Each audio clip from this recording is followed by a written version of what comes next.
70 ಎಕರೆ ಇದ್ರು ಒಪ್ಪತ್ತು ಅನ್ನ ಇರ್ಲಿಲ್ಲ ಇಲ್ಲಿ. ದೇವೇಗೌಡರು ನೀರ್ ಕೊಟ್ರು, ಅದಕ್ಕೆ ಅವ್ರ ಪುತ್ಥಳಿನ ಅನಾವರಣ ಮಾಡಿದ್ವಿ ಅಂದ್ರು.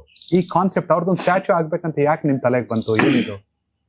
ಇಲ್ಲ, ಇಲ್ಲಿ ಏನಾಗ್ಯದ, ಪ್ರತಿಯೊಬ್ರು ದೇವೇಗೌಡ್ರನ್ನ ದಿನ ಬೆಳಗಾದ್ರೆ ದೇವೇಗೌಡ್ರನ್ನ ನೆನೆಸ್ತಾರ.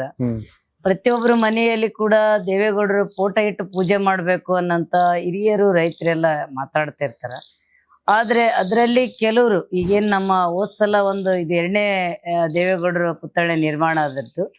ಹೋದ್ಸಲ ನಮ್ಮ ಗಾಣದಾಳಲ್ಲಿ ಒಬ್ಬ ಯುವಕರು, ಪ್ರಭು ಪಾಟೀಲನ್ ಅಂತ ಒಬ್ಬ ಯುವಕರು ಸ್ವಂತ ತಮ್ಮ ಜಮೀನಿನಲ್ಲಿ ತಮ್ಮ ಒಂದು ಮನೆ ಮುಂದನೆ ಒಂದು ದೇವೇಗೌಡರ ಒಂದು ಮೂರ್ತಿಯನ್ನ ನಿರ್ಮಾಣ ಮಾಡಿ, ಅದ್ರ ಜೊತೆಯಲ್ಲಿ ಇನ್ನೊಂದು ಅರ್ಥಪೂರ್ಣವಾದ ಒಂದು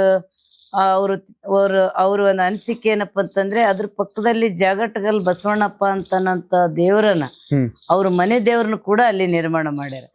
ನಾವು ಕೇಳಿದ್ವಿ ಆ ಹುಡುಗಿಗೆ, ಏನೀಗ ದೇವೇಗೌಡರ ಮೂರ್ತಿ ಇಲ್ಲಿ ಮಾಡಿರಿ, ಅದ್ರ ಪಕ್ಕದಲ್ಲಿ ಜಾಗಟಗಲ್ ಬಸವೇಶ್ವರ ಮೂರ್ತಿ ಮಾಡಿರಿ, ಏನಪ್ಪ ಇದ್ರದ್ದು ಅಂದಾಗ ಅವ್ರೇನ್ ಹೇಳ್ತಾರಂದ್ರೆ, ಜಾಗಟಗಲ್ ಬಸವೇಶ್ವರ ಅವ್ರ ಮೂರ್ತಿ ಇದ್ರೆ ದೇವೇಗೌಡರಿಗೆ ಕೂಡ ಅದೇ ತರನೇ ಭಕ್ತಿ ಭಾವನೆಯಿಂದ ನಾವು ನೋಡ್ತಾರ. ಮುಂದಿನ ಪೀಳಿಗೆ ಒಂದು ವೇಳೆ ನನಗೆ ಅಭಿಮಾನ ಅದ, ಇವತ್ತು ನಾನು ಆ ಮೂರ್ತಿನ ಮಾಡಿಸಿನಿ, ಒಂದು ವೇಳೆ ನಾನೋದ್ ಕಾಲಕ್ಕೆ ಕೂಡ ಆ ಮೂರ್ತಿ ಶಾಶ್ವತವಾಗಿ ಉಳಿಬೇಕು ಅಂತಂದ್ರೆ ಅಲ್ಲಿ ದೇವ್ರು ಇರಲೇಬೇಕು, ಹಂಗಾಗಿ ಈ ಮೂರ್ತಿನ ಅಂತೇಳಿ. ಅಂದ್ರೆ ನಮ್ಮ ದೇವದುರ್ಗದ ಪ್ರತಿಯೊಬ್ರು ಕೂಡ ಈ ರೀತಿ ಒಂದು ಭಾವನೆ ಇರ್ತಕ್ಕಂಥದ್ದು.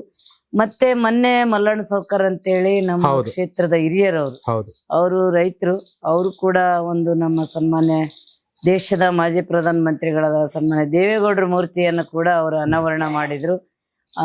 ಅದನ್ನ ಬಹಳ ಅರ್ಥಪೂರ್ಣವಾಗಿ ಇವತ್ತು ದೇವೇಗೌಡರು ಬಂದಂತ ಸಂದರ್ಭದಲ್ಲಿ ಕೂಡ ಸನ್ಮಾನ್ಯ ದೇವೇಗೌಡರು ಹೇಳಿದ್ರು ವೇದಿಕೆ ಮೇಲೆ, ನನ್ನ ಪ್ರತಿಮೆಗಳನ್ನ ನೀವೇನ್ ಮಾಡಿರಿ, ಅದಕ್ಕಾಗಿ ನಾ ಬಂದಿಲ್ಲ, ನನ್ನ ಜನ ನೋಡಕ್ ನಾನು ಬಂದಿರೋದಂತೆ. ಅಂದ್ರೆ ಅವ್ರ ಮನಸ್ಸಿನಲ್ಲಿ ಏನಂದ್ರೆ, ಅವ್ರು ಪ್ರತಿಮೆ ಮಾಡಿದಂಥವ್ರನ್ನೇ ಪ್ರತಿಮೆನೇ ಅವ್ರು ಅಷ್ಟು ಗೌರವಿಸೋದಿಲ್ಲ ಅಂದ್ರೆ, ಇಡೀ ದೇವದುರ್ಗದ ಜನರನ್ನ ಯಾವ ರೀತಿ ಗೌರವಿಸ್ತಾರ, ತಮ್ಗಿಂತ ಹೆಚ್ಚಾಗಿ ದೇವದುರ್ಗ ಜನನ ಗೌರವಿಸಂಥದ್ದು ದೇವೇಗೌಡರ ಮನಸ್ಸಿನಲ್ಲಿ ಇರೋದ್ರಿಂದ ಅದೇ ಇವತ್ತು ದೇವೇಗೌಡರಿಗೆ ಅಭಿಮಾನ ಹೆಚ್ಚಿಗೆ ಆಗ್ಯದ ನಮ್ಮ ದೇವದುರ್ಗ.